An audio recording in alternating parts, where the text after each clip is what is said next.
Hello, everyone. Welcome to Farm Bill 101, Demystifying the largest piece of legislation that directly affects SNAP, hosted by the Food Research and Action Center, or FRAC. I'm Steve Hayward, FRAC's Senior Communications Coordinator. Before we begin, I'd like to cover a few brief housekeeping items. We expect this webinar to run about 60 minutes. We are recording the presentation and will send the recording and slides in a follow-up email. Closed captioning is available. To turn captions on, click the CC button in the bottom taskbar. At the end of the presentation, there will be time for questions and answers. To ask a question, please use the Q&A tab. With that, I'll pass it off to Gina Platanino, SNAP Deputy Director at FRAC. Hi, everyone, and happy Tuesday. Today, we are going to be talking about the Farm Bill. And our goal today is that when you finish, you will be able to speak to anyone about it without feeling overwhelmed, because this directly affects all the work that we do. When we think about SNAP, when we think about opportunities to expand, not just to protect, this is what it comes down to. And the opportunities that we have every couple of years to be able to address. And these past few years are a bit different than in the past in terms of what our country has gone through, in terms of what our people are dealing with. We're dealing with a hunger cliff, we're dealing post-pandemic, and there are opportunities out there to make sure that SNAP is expanded. And today, it is my privilege to have a wonderful host of panelists who have been doing this for years and who are gonna make sure that we pass a strong farm bill, that you have no questions. So what we are going to do today, as the agenda shows, is that we are gonna go over, our speakers are going to present and give us best practices and tips. After that, I will open it up to you to ask the questions, but feel free to utilize the chat in the meantime. And we want to engage in a conversation. Our first speaker will be Ellen Vollinger, the SNAP Director of the Food Research Action Center. Will be followed by Kelly Hodgkins, the Policy Director and House Committee on Rules. Then it will be Colleen Moriarty, the Executive Director of Hunger Solutions Minnesota, and Karen Siebert, Advocacy and Public Policy Advisor at Harvesters, the Community Food Network. Well, thank you all, and I'll pass it over to Ellen. Thanks so much, Gina. And just to put everybody on the same page, the 2023 Farm Bill, as Gina says, periodically the so-called Farm Bill comes up for reauthorization. The most important thing that FRAC pays attention to in a Farm Bill is to protect and strengthen SNAP benefit, adequacy, equitable access, and client dignity. The Farm Bill itself is not the goal. Passage of a Farm Bill is merely a vehicle for what happens with regard to SNAP. SNAP is permanently authorized. And while you may hear things about the deadline and whether or not the Farm Bill is done on time, SNAP would continue as it is under current law, even if a Farm Bill does not get enacted. Next slide, please. The Farm Bill is what it sounds like. It covers many things that have to do with the agriculture sector and the entire food chain. So there are titles in there that have to do with supports, payments, and things that go directly to farmers, crop insurance, which protects them. Sometimes you'll hear discussion of the Farm Bill as a safety net. And it is. It's a safety net both for the farm side of the bill, but also, of course, for SNAP. SNAP is the most important of the social safety nets for hungry people. Many of the other titles you'll hear about have to do with climate, energy, horticulture, but it is a very broad title, a lot of focus on dairy. We in the hunger community focus on the nutrition title, Title 4, and that has SNAP in it. SNAP is the most significant piece of the Farm Bill and certainly the most significant part of the nutrition title, but there are some other important programs that matter for the hunger community. The Emergency Food Assistance Program, TFAP, which is a lifeline of commodities going into the food bank network. The Commodity Supplemental Food Program, which is a box of commodities that goes to seniors. FDPIR stands for the Food Distribution Program on Indian Reservations. That's an important program. There are some attributes to it, though, that make it less equitable with respect to how people in FDPIR are also served by SNAP, and we'll get into that in a little bit. GUSNIP is the short acronym for a program that allows support for incentivizing certain purchases within SNAP. SNAP education is a little bit like it sounds, and that's nutrition education aimed at lower income consumers. And SFMNP is a small but important senior farmers market nutrition program. The Senate and House Agriculture Committees are where the responsibility for the Farm Bill rests. Those are the two authorizing committees, and we put in the slide a link to the committee websites because you will want to make sure that you're familiar with those websites, with who is on the committees, because that's where the action starts. They're the ones holding hearings. We're referencing the 2023 hearings and listening sessions. There've already been a couple of those. There were some hearings last year as a lead-in to the Farm Bill, but we expect that many of these are going to accelerate. Some of the hearings will be in Washington, D.C., but last week there was a very impactful listening session in California, and particularly noteworthy were contributions that some of the hunger community made at that House Agriculture Committee listening session, particularly California Association of Food Banks making a very strong case about why SNAP matters in the Farm Bill and what the priorities ought to be. Priorities matter a lot, even at the early stage of a Farm Bill. So when it goes through the ag committees, in addition to having hearings, they will at some point move to what's called a markup, and the leadership on the committees will set the framework for what they would like the committees to be voting on. But there'll be a lot of influencers in what happens at those markups and what does get considered. And some of those will happen by other members of those committees, and a lot of it may come from champions of various sectors from off committee, because they will have introduced so-called message bills, and they may be organizing around priorities through various caucuses. We'll talk a little bit more about FRAC's agenda and our priorities and some of the work that was done in the prior Congress around message bills to build up to this. As I mentioned, there is a deadline, September 30, 2023, for a Farm Bill to be reauthorized. At that point, some programs outside of SNAP could expire, but temporary extensions are also not only possible, but usually very easy to get accommodated when Congress is working through a Farm Bill process. One thing I'll mention we're not covering per se at this convening, this particular webinar, is that the Farm Bill is not the only mechanism for Congress to look at SNAP.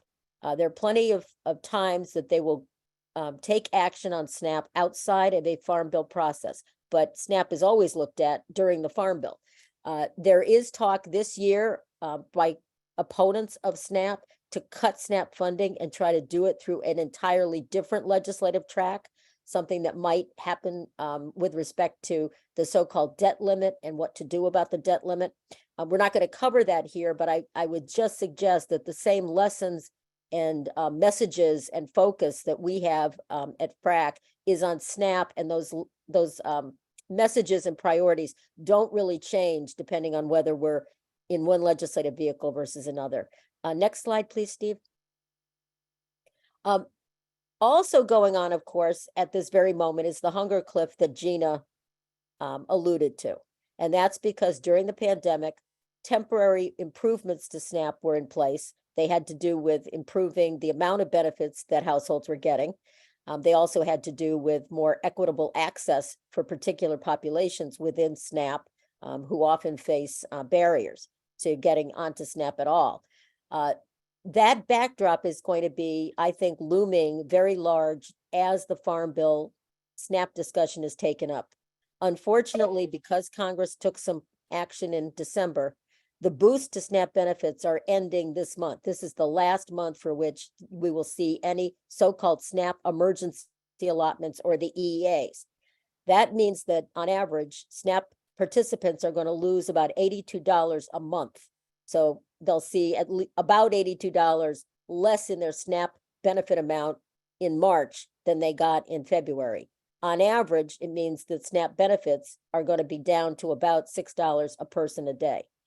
Again, there have been time limits in the SNAP program. Those affect certain unemployed and underemployed people during the pandemic.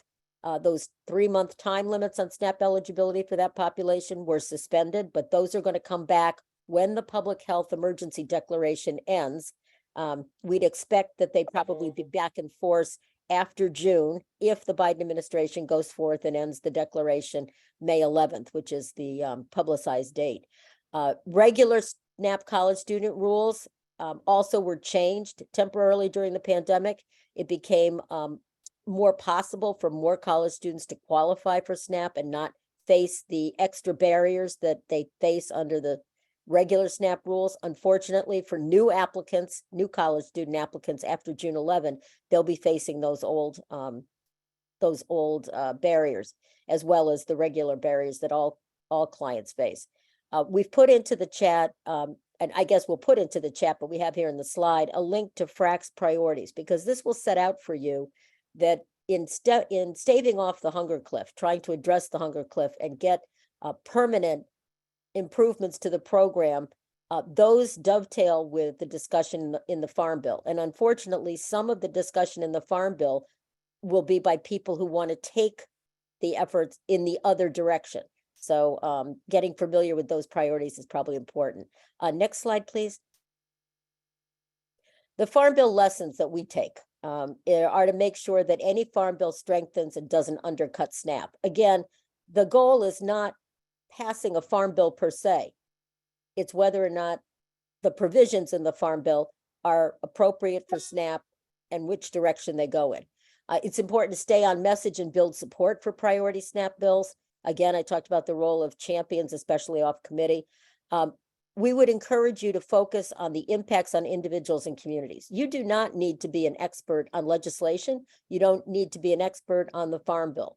I think the expertise for most of the hunger community comes in understanding the individuals and communities, who their neighbors are, what they need, what they're experiencing, and why SNAP matters to them, and why $6 a person a day is not sufficient for a food budget. You may hear talk about a unified farm bill. A unified farm bill is the term that's being used by the farm community that does want to partner positively with the hunger community in getting a farm bill passed. Typically, when such a unified farm bill is put together and it has support from farmers, from ranchers, from producers, from the consumers across the board, that's very broad stakeholder support. And we've put in the chat a link to, or we've put in the slide a link to one of the blogs that describes that. The last point I'll leave you with before I turn it over to really the people who've done these farm bills and have more lessons for you is that right now SNAP is under attack, and that's sometimes all you hear about in the press. In fact, there's a lot of public polling that shows that SNAP has significant public support. The most recent poll is one reported by YouGov, and they found that 2/3 of Americans have a favorable view of SNAP. 40% of Americans think that SNAP should receive additional resources. The support for SNAP was across the board. Among Democrats, 78% support. Among Republicans, 67% report, and among independents, 59% report. I think that's probably surprising to people who aren't aware of the broad base of support that's out there in the public for SNAP. There also are some Purdue University polls that have been done on a regular basis during the pandemic, and they show significant support for expanding SNAP eligibility and benefits, and that's beyond the pandemic. The most recent month they did that, 7 in 10 responded favorably to that. And again, that was across the board. When you look at party in a prior month, back in August of 2022, the support for those changes and boosts were 82% of liberals, 69% of moderates, and nearly 1 of every 2 conservatives, 48%. A similar poll from the University of Illinois last August found that consumers agreed that benefits for SNAP and WIC, funding for them, should increase due to the rising costs of food. And while it's less clear on eligibility provisions in terms of what the public understands, there's a poll that was commissioned last year by the Century Fund, done by Data for Progress, asking about expanding access to federal food assistance, and in particular, addressing the 3-month time limit that certain unemployed and underemployed people normally face. And an overwhelming number supported a suspension of the time limit. 57% of voters overall. So again, even as you hear about a lot of attacks on SNAP, and people are going to have to be very vigilant to make sure that the changes Congress makes go in the right direction and not in a negative direction. Understand that there's a reservoir of support among the public that is heartening to know about. So with that, I'm going to turn it to Caitlin Hodgkins, whom we're just so delighted to have join us today. Thanks so much, Ellen. And thank you to everybody on the webinar today. Thank you especially to our advocates in Massachusetts who I work closely with day in and day out to get educated on all things happening locally. And it really does underscore the important role that advocates play in anti-hunger work on Capitol Hill. As Ellen mentioned, I am the policy director. I think Gina mentioned this. I'm the policy director for Ranking Member McGovern at the House Rules Committee. I also co-lead his anti-hunger policy work, and I did so during the 2018 Farm Bill as well. I'll just start off by saying that he is aligned with FRAC's mission of protecting and strengthening SNAP benefit adequacy. He's made very clear that his bottom line in this Farm Bill is no cuts to SNAP, plus a Farm Bill that is better aligned with the priorities coming out of the White House conference, the national strategy that was published in connection with the White House conference. Many of those items are actually items I'm delighted to see. There are, oh, I'm so sorry, just a moment. I just got a note saying that you can't see me on video. Just one moment, please.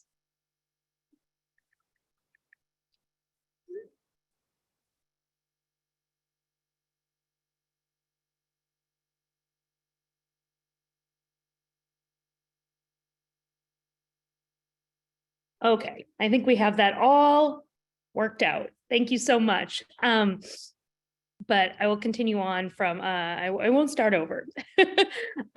So yes, I'm delighted to see that many of the items in the FRAC priority list that was just posted are actually items coming out of the White House conference, including things like addressing college student eligibility and the time limit, as Ellen mentioned. I also wanted to note for folks, we have recently relaunched the bipartisan House Hunger Caucus with Representative Mann from Kansas. Unfortunately, due to Jackie Walorski's tragic passing, we were left without a co-chair, and Representative Mann, who actually serves on the Agriculture Committee with Congressman McGovern, has stepped up and wants to co-lead the Hunger Caucus with us, and we are beyond thrilled. So we are hopeful to be doing some education for staff and for members over the coming months on what the Farm Bill is, especially the nutrition title. And, we are really eager if anybody has any ideas or things that they want us to kind of feature, or if they have any work that is going on in their communities, we would really love to uplift that as part of our work at the House Hunger Caucus. So please be in touch with me after I wrap. I will share my contact information in the chat. I'll start off by, a lesson learned. One of the things the organizers asked me to talk about is, lessons learned from 2018. What happened, right? I'm sure many of you worked on the 2018 Farm Bill. I'm sure some of you are new, which is great. Welcome to the family. Welcome to the movement. There was an effort by the then majority to cut $20 billion, over $20 billion in SNAP, mostly by tightening work requirements. It was a very long process, but ultimately, those on our side, those who support SNAP, who support the program as it is, and who want to just work to further improve it, stuck together. We opposed those cuts, and ultimately we prevailed. The final conference report didn't include any cuts to SNAP in a Republican House, and the final conference report had more Democratic support. Almost every Democrat supported the final conference report. And I think there were several dozen Republicans who didn't wind up voting for it. So, the dynamics are similar now in 2023, right? We have a Republican House, although we have a Democratic administration. But I think my favorite comment thus far that has been made is from Ellen. We must remain vigilant. So I think, there are a lot of opportunities coming up to help further improve the program, while, also staying with our core mission of making sure that there are no cuts to the program. So, what can you all do? Well, I think, if you take anything away from my comments today, one of the most important things you can do is one-on-one advocacy. That is so important, especially, because we have a lot of new members in Congress who have never been through a Farm Bill cycle. We certainly have a lot of new staff. So it really is up to us to help educate everyone on how the program works. We also, remember, for the past few years have had different rules in place. Ellen alluded to this. She had a slide on it, actually. We've had different rules in place due to the pandemic. So I think there are probably a lot of staff who have never even been on the Hill working on these issues, prior to the COVID policy changes. So I think it's really up to us to kind of help educate everyone on how how SNAP works during, more normal times, and the kind of people it serves, who's on the program, how it improves health and reduces poverty and strengthens food security. Those are all really important things. And I think I really rely on our advocates in Massachusetts to help me understand exactly who in Massachusetts is utilizing the program, where there are holes. We have people who point out to us. I'm thinking of my friends at Mass Law Reform Institute, Pat, who I think may be on, kind of identifying these places where we could maybe work to further improve benefits for people. That's so important. So think about those things as you're talking one-on-one with offices. Again, you have to keep the core mission at we must protect SNAP, but think about things and educate staff and members on where there could be further improvements made to the program. I know I really appreciate that when the local advocates bring that to our attention, and of course, FRAC at a national level. But I think the other piece that you can really help with is uplifting the voices of people with lived experiences. Many of you are working, on the ground directly with people who are utilizing the program. And one of the things that Congressman McGovern has really sort of championed in Congress is this idea that we don't, government knows best approach to solve hunger. I think it really does have to come from the grassroots level and from people with lived experience. And you all have the ability to bring those voices to Capitol Hill, and as appropriate, connect people who are willing to talk with their elected officials. Connect people with lived experience directly with us. We've done.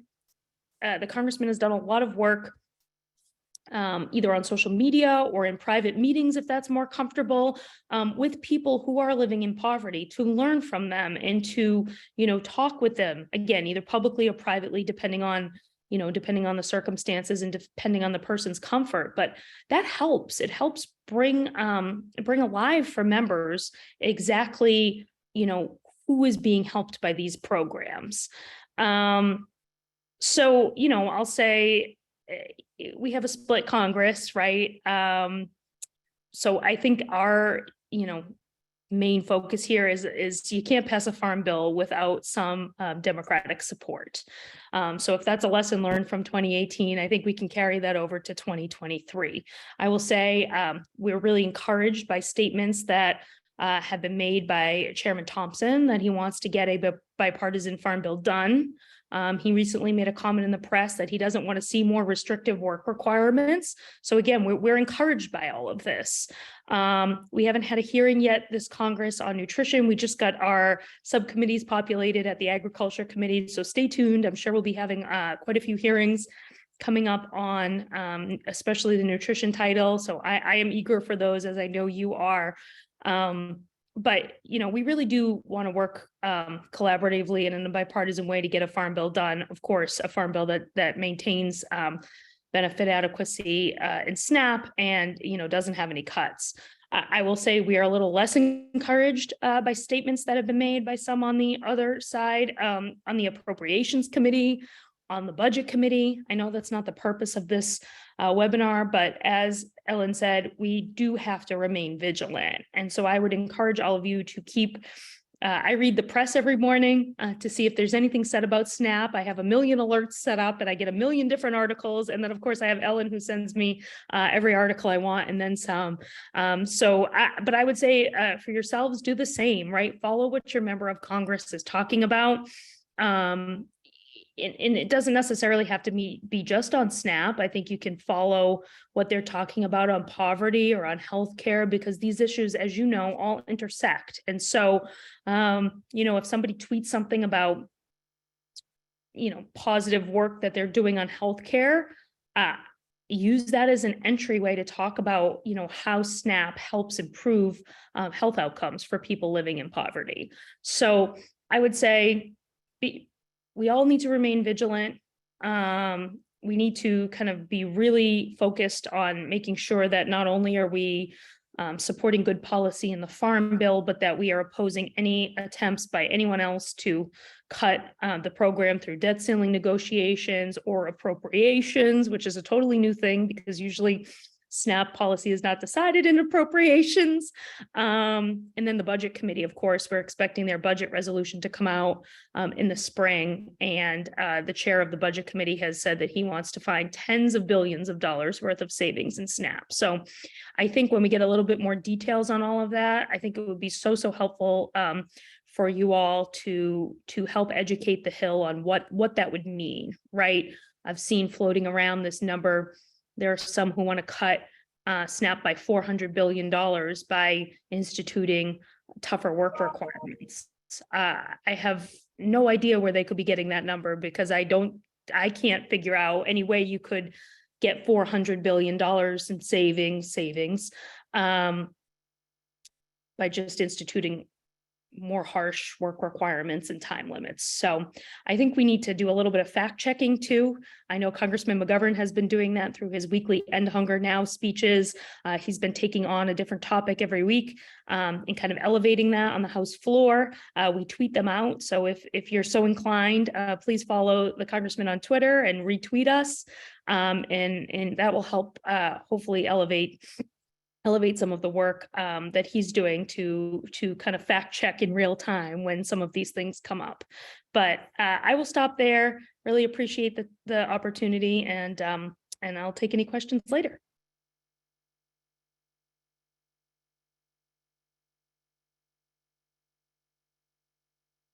Okay, I guess I'm up. I'm really glad to be with you this afternoon. And really, I'm going to talk about a strategy that we've used in Minnesota successfully. But it was really modeled after the successful collaboration and partnership of the agriculture community and the nutrition and hunger community. And that is that there's no farm bill unless there's cooperation between those groups of people. And there is no strategy in Minnesota unless it's inclusive of all of those things. I really think that everybody knows that relationships take time. And we don't think of this as something that we pop out every 5 years around the Farm Bill. The relationship between the agriculture community, the farming community, and the farm groups, in particular the Farmers Union, is one that we work together on a regular basis at the legislature in Minnesota and on the farm policy. I think that we're lucky to have such great representation on the agriculture community, both the House and the Senate. And we really bring the issues that surround Minnesota forward in a way that we hope has a unified voice. And we do that by participating in listening sessions, if it's possible, with the Farmers Union, in working on joint programming together, and in really, the agriculture needs in the state of Minnesota are vast. And so, being that we're a big dairy state, that's been an issue for us as well. So we have a commitment to really keep fast tracking with their concerns. There are other groups in Minnesota like Mini Ag that has represented us some really terrific thinking about how it is that urban and rural settings can work together in a really productive way, and how it is that urban agriculture can be a part of that as well. We run the Market Bucks program in the state of Minnesota, and that is very successful as well.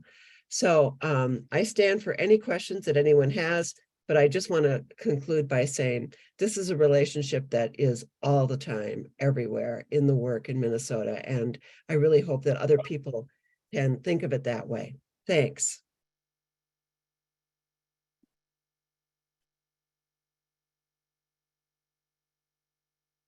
Hi, I'm Karen Siebert, Advocacy and Public Policy Advisor at Harvesters. And for those of you who don't know, Harvesters is a Feeding America food bank, and we're based in Kansas City, home of the Super Bowl champions, I might add. We have facilities in both Kansas and Missouri and serve 16 counties in Kansas and 10 in Missouri. That also means that we advocate in 2 state houses and have 2 federal delegations. FRAC staff asked that I talk a bit about how we build Farm Bill relationships in a red state. To give you just an idea of how red our states are, we have Republican supermajorities in the House and the Senate in both Kansas and Missouri. We have a Republican governor in Missouri, but a Democratic one in Kansas. And then the federal delegation for our service area includes 4 Republican senators, 4 Republican representatives, and 2 Democratic representatives. So it's pretty red. And it's also pretty agricultural, as in we have more cattle than people in Kansas. So we always have representation, at least from Kansas, on the agriculture committees, and usually in both the House and the Senate. Obviously, the primary focus of our federal delegation is the commodity titles, because agriculture is the biggest driver in the Kansas economy. So our main challenge is to get our members to understand the nutrition title and why it's important to Kansans too. Our efforts are typically about helping them understand and appreciate the programs enough to do no harm. For us, our work ends up being really more about education than advocacy, which may be a bit of a less scary approach for some of you who may be new to some of this Farm Bill work. But as Colleen said, it's not a quick fix. It's about relationship building, and it takes time, year in, year out. You can't just show up in Farm Bill years, but you need to be there in the intervening years as well. Often our interactions in the state, when we're interacting, we aren't getting into specifics of policies and bills as much as having overarching conversations, exploring the commonalities between the Farm Bill safety net and the food safety net, and especially about why the nutrition title of the Farm Bill matters to our rural communities. Kansas Senator Bob Dole was the one who originally put the commodity and nutrition titles together in one omnibus Farm Bill, understanding that he needed the support of non-rural legislators to get those farm programs funded. And that's been great for getting a Farm Bill done, but it does really make people see the commodity titles as helping rural communities and the nutrition title as helping urban communities. But we know that's not the case. Rural hunger and poverty is just as real and pervasive as in urban communities, if not more so. So we work to educate our elected officials about why SNAP and the nutrition title are important to rural communities in particular. FRAC has had some great information in the past about SNAP usage in rural versus urban communities, and I hope they update that, Ellen, for this next Farm Bill cycle, because it's been really a helpful tool for us to get the conversation going and debunking some of the stereotypes of SNAP users. And it's working. Just last week, I read an article in the Kansas Farm Bureau magazine that said that was quoted between 2011 and 2015, SNAP participation rates were 13% in urban areas and 16% in rural areas. And that is messaging from the Farm Bureau. Use these kinds of resources to your advantage if you're challenged on this by your agricultural community or your members of Congress. And this is another point I want to make real quickly, is that to read ag publications and websites, AgriPulse, your state's Farm Bureau publications, Politico, know what they're talking about. We also focus on the importance of SNAP to grocers, especially rural grocers. If you're familiar with, there are a lot of rural communities that have a lot of out-migration, and as people leave, it's harder to support a grocery store. And if you lose a grocery store in your town, you're really going to have a hard time keeping your town vital. And I think a lot of our legislators know that. So letting them know how important SNAP can be to keeping folks in the community and shopping there. Also how important the SNAP is for the charitable sector, especially those pantries and faith-based groups that are providing charitable food assistance in rural communities. They are often supported with the time and money and volunteers and food from an aging population and a smaller population all the time. So the more they cut SNAP, the more that pressure gets put on those local communities. And also, it's just important to getting a farm bill done. Our recently retired Senator Pat Roberts knew that the only way to get a farm bill passed was not going after SNAP, and he said so publicly. And the current American Farm Bureau supports and promotes the commonalities between the farm and food safety nets and knows the importance of keeping that farm bill title together. In fact, just this past month, Zippy Duvall, president of the American Farm Bureau, said, "Few people have not been touched by tough times in one form or another over the last couple of years. From rising inflation to natural disasters, many need support to hang on for the next season. The Farm Bill is that lifeline for many Americans through the nutrition assistance programs and for farmers and ranchers through risk management programs that are really part of our national security strategy by helping to secure our farm supply." So there is already that strong partnership on the national level, and you just need to point that out in your state and help strengthen that in your state. And I think it's important that while we want farmers and ranchers and the agriculture community to understand SNAP and its importance, I think we also need to understand their programs and their priorities. And that's why I go to agriculture meetings in our state. I actually love to go to these meetings and learn about their priorities and how they talk about the Farm Bill. You get a really different perspective on agriculture than you might otherwise have. It's fascinating to me the depth to which they talk about commodity markets in the context of international affairs. I have been to meetings in the middle of Kansas where I have looked at graphs and pictures of weather patterns in Brazil, because that affects how someone is going to plant in the middle of Kansas, and the many, many ripple effects of the conflict in Ukraine, and what it means to international agriculture markets that Japan now purchases more adult diapers than baby diapers. It's really fascinating. In Kansas City, where Harvesters is based, we joined the Agriculture Business Council. You might have something similar in your community. This group has monthly meetings, and local agriculture staff members for our members of Congress often attend, and our members often give presentations. I have had the opportunity to ask some really detailed questions of USDA undersecretaries, senators, and congressmen in this context that I would not have been able to ask in a regular town hall. You really have an incredible level of access. Harvesters, again, with the Farm Bureau, we invited the Kansas Farm Bureau, kind of like Colleen does with the Farmers Union in Minnesota. We invited them to provide speakers for several Farm Bill panels that we did here in Kansas, that we called it Food for Thought for our stakeholders. And they thought it was such a great idea that they co-hosted one at their member meetings as well and invited us to do that, to have that there. Just a few weeks ago, I attended the Kansas Commodities Classic. The first time I heard about that, I thought it was a golf tournament, but it's actually a meeting of the main commodity groups in Kansas, which would be wheat, corn, soy, and grain sorghum. Again, both of our senators were in attendance, as were their staff members. And what I really like about these ag meetings is that I get to interact in a casual way with our federal delegation and their staff members. When I go to DC and it's time for voting on the Farm Bill, I have a list of policy asks. I have specific things I need to cover.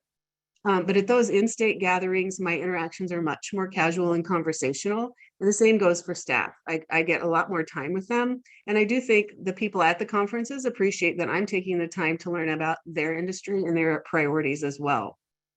And then just one other thing, I will say that when we go to DC and get into specifics about policy priorities, I always start where we have common ground and in the nutrition title. And for our food bank, that's TFAP and CSFP.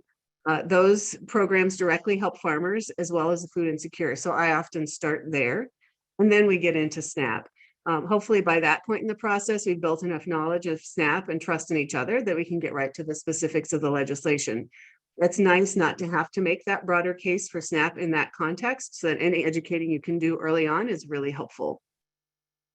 So again, this is a long-term relationship building strategy, but it can be very effective. And I want to leave you with this one final, what I thought was a hopeful thought, because I just saw it in the Kansas Farm Bureau's Spring 2023 magazine. And again, this is messaging from the agriculture community saying, in a way, calling it the Farm Bill is a disservice, since the ultimate policy objectives are about ensuring our nation's pantry is well stocked. Groceries start at farm gates long before they wind up on dinner plates. So perhaps a better name would be the Farm and Food Bill, because without one, we wouldn't have the other.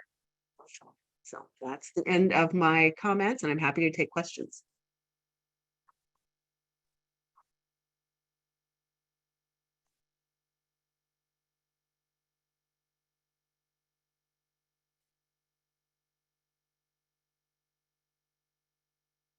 I am muted. Thank you so much. And we can take off the PowerPoint. But I don't know if you've been following our chat, but I hope our presenters know that they're like, you have huge fans, right? Everyone's super proud about the amazing work you are all doing. And some of the questions we come up, we are going to send you the PowerPoint that we have. I know that Ellen was great to put some of the data in the chat. We will follow up with this information in a follow-up email. And I do want to make sure I read some of those chats so I can see it. I'm sure, Caitlin, you can tell your boss that you have from Massachusetts some of his biggest fans. He is well loved, and do want to hone in on his Twitter about the proposed cuts to SNAP, right? And why this conversation is so important. So I turn it over to you, Colleen and Karen, who you guys are on the ground, you're building this relationship.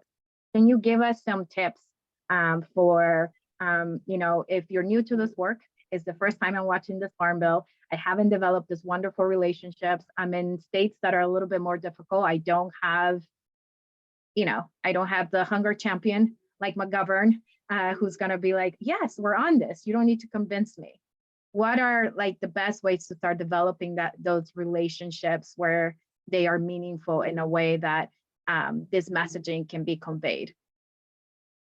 Well, I think that when you have events, local events, you need to continuously invite both the agriculture sector and the congressional sector so that you can have a positive interaction happen around the issues of SNAP and TFAP and others. And just like Karen, we have the Farm Fest in Minnesota, and I actually was trying to put together a collage of pictures from all the Farm Fests that I've been to, because it's really a celebration of agriculture and a chance for vendors to show, but it's also the stop for anyone running for office in the state of Minnesota. So that happens in the summer. You can start to develop those relationships. And I think whenever as Caitlin mentioned, whenever there is a tie, whether it's in healthcare, whether it's around other poverty issues or judging the well-being of the population, I try to, our organization tries to make comment about the important role that hunger plays in that, and anti-hunger plays in that discussion. So I think, just building relationships again is really where it's at. And those relationships extend as well to the staff, to the congressional members. Yeah, I would agree. And another way to get sometimes to those, as I mentioned, those agriculture meetings, a lot of those staff members come, and a way you can get into those meetings is if you can develop relationships with your local your state farmers union, the Farm Bureau. Those senators and officials are going to their meetings. So if you can get invited, we had a Farm Bill field hearing on the 2018 Farm Bill here in Kansas because Senator Roberts was the chair. And we had been doing these food for thought things with the Farm Bureau. So I got invited to the pre-lunch, and I ended up sitting at a table with Senator Roberts, Stabenow, and then Congressman Marshall, who's now a senator, on these committees. And I would never have that kind of access, but if you can develop those relationships with the Farm Bureau, they have the access. And so working with them closely is really useful, I think. So yeah. Thank you. We appreciate that. And Ellen, this might be for you and for everyone else, feel free to jump in. You mentioned that SNAP is popular across the board with regular Americans, right? There's been a lot of polling around this, regardless of party line. Is that different for representatives in office? And Kaylin, you might want to jump in. Yeah, I would say it does differ. And even though there's broad-based support, when you look at findings, and I think, I talked about one of the polls that broke it down by liberal, moderate, and conservative. What was striking is not that there were differences, because I think most of us in the country recognize that there are ideological differences in the country. It's not all of one mind. That when you look at the poll results, though, they all tend to be favorable, even among the group that provides less favorable ratings than the others. And that, I think, is the striking story. It's not so much the differences. analysis was done of the Purdue polling, which again was finding about 2/3 of Americans across the board supporting it. And even among the conservatives, 48% were favorable. That also held true when you looked at whether they were rural or urban. And so to the points that Karen and Colleen have underscored about the importance of working with the farm sector, Congress certainly has people who are, a lot of them representing urban and suburban districts, but there is a very important group that come from more rural districts, and every senator has some rural population, and those tend to factor in pretty largely in a farm bill discussion. I'll let Caitlin talk a little bit more because there is sort of a lot of polarization in Congress. But I think the striking thing is, despite all the polarization that we hear about so much, and despite the polarization in Congress, when you get down to it, when Americans are asked about improving SNAP benefits, not only are they supportive of SNAP overall and opposed to cuts, but there's a strong segment that are looking to provide more resources to it. The other thing I'll just mention before I turn it over to Caitlin, because she might want to say something about this too, is that we appreciate the relationship building that Colleen and Karen have done over the years.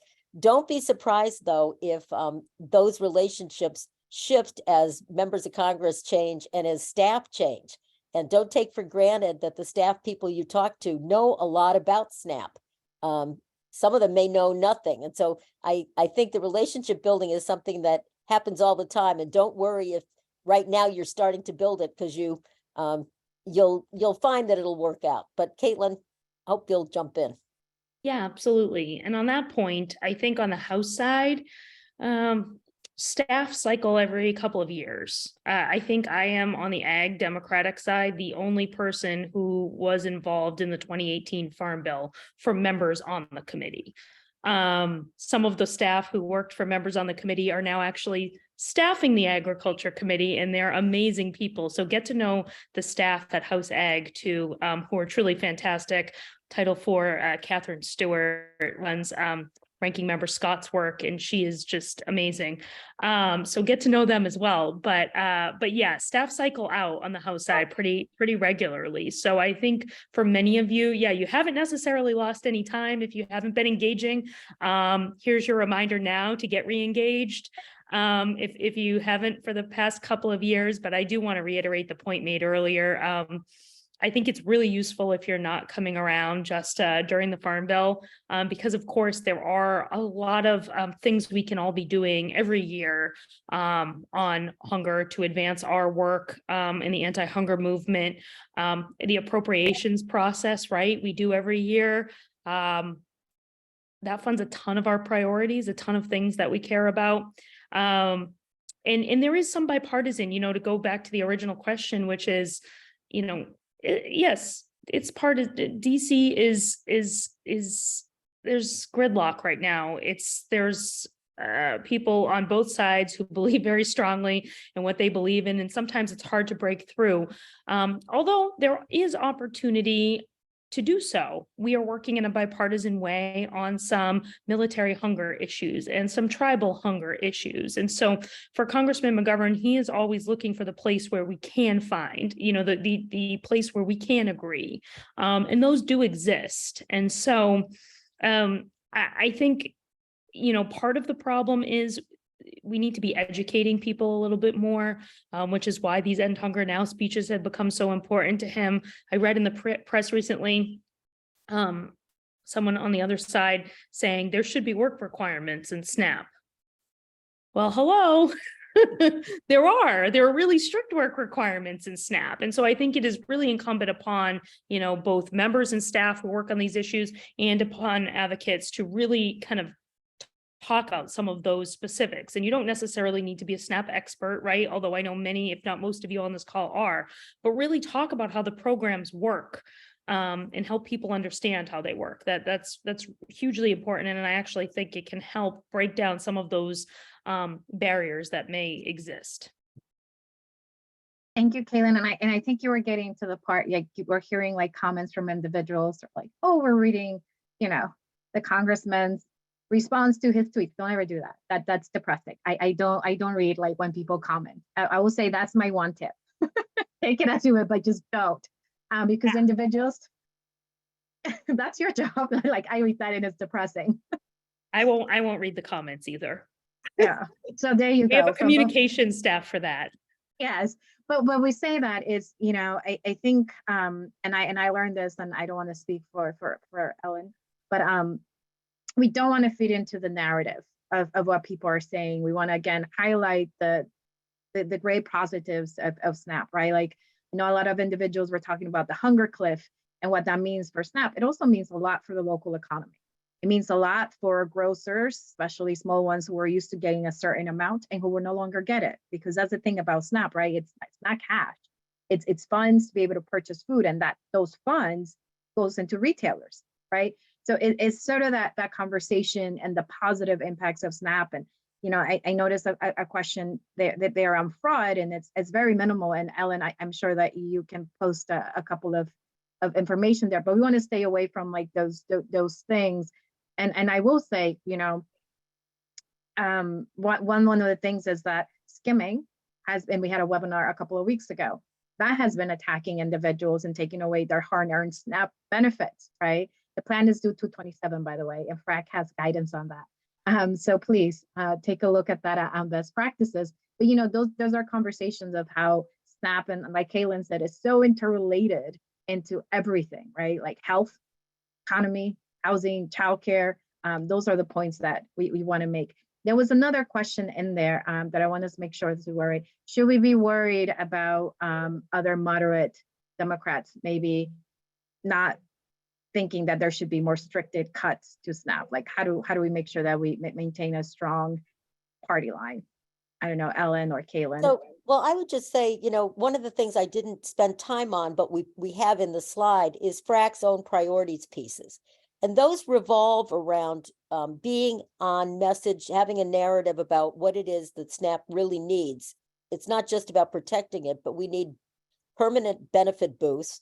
We need more equitable access for populations, particularly so that unemployed and underemployed adults don't face a time limit ever, so that college students have a more meaningful connection with SNAP and not face the barriers that there are in the normal rules, but also equitable access for other populations, for people who are not yet US citizens.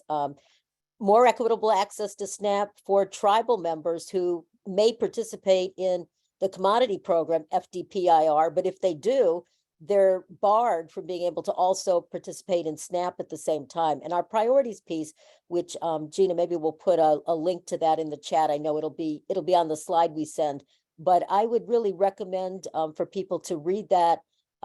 It summarizes again what our agenda is, what we hope people will be emphasizing, and it's in anticipation of what we think we'll be seeing fairly soon, which are the bills that go to each one of those points. And we so appreciate the champions who did message bills around most, if not all of these in the last Congress. There was a good nucleus of support, particularly in the House for those bills. Over 111, I think, co-sponsors for one that would boost SNAP benefits significantly.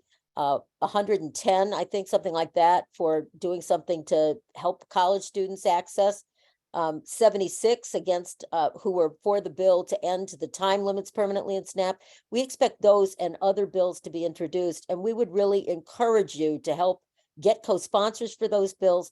That, I think, is the most important way. We don't fear particularly, you know, something going wrong. We can't control whether someone chooses not to take the position we take. What we control is our message. And I would encourage you all to control your message and try to keep the focus on the things that are meaningful. And if you like our agenda, we hope you'll join us on the FRAC agenda. Thank you, Ellen. Kay, anyone else wanted to add something? Gina, I can add in there too. I'll say this is where education is really key.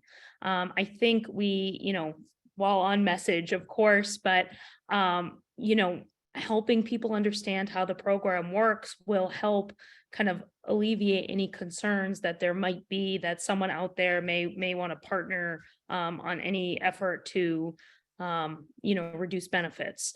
So, you know, I'll say in the 2018 Farm Bill, we had a pretty moderate group in the House, and we lucked out. luck is maybe the bad word, but right, we all stuck together.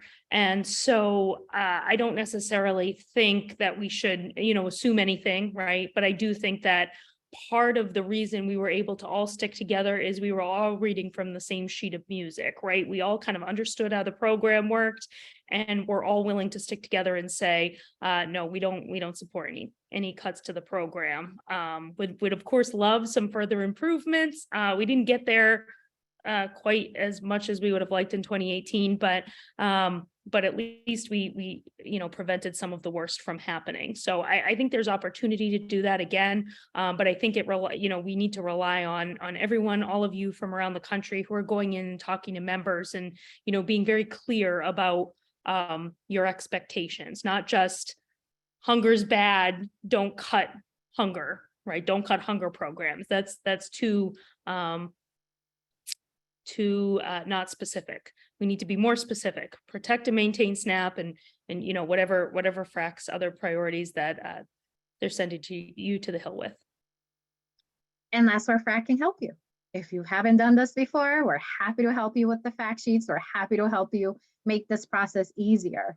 Like Ella said, is let's tout the information. Like Caitlin said, people want to be educated. There's a lot of misinformation on who's utilizing SNAP, right? We know majority are children. The other majority is older adults.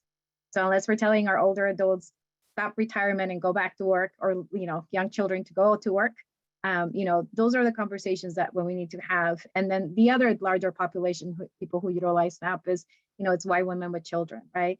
So it's just different in terms of the narrative as people are able to see their neighbors, and things have changed. The pandemic has changed things. There's conversations, people have been affected. There is opportunity, and we really hope that this Farm Bill can tackle some of those inequities that have been longstanding. We're going to wrap up, but we want to thank everyone so much for coming. This will be one of our first stops in the Farm Bill. We want to hear from you or what will be helpful for you to do your work that you're doing. And like Ella said, we're going to need help with these co-sponsors. So each of you with your state, help us do this work. If you need help with advocacy, we're happy to help you as well.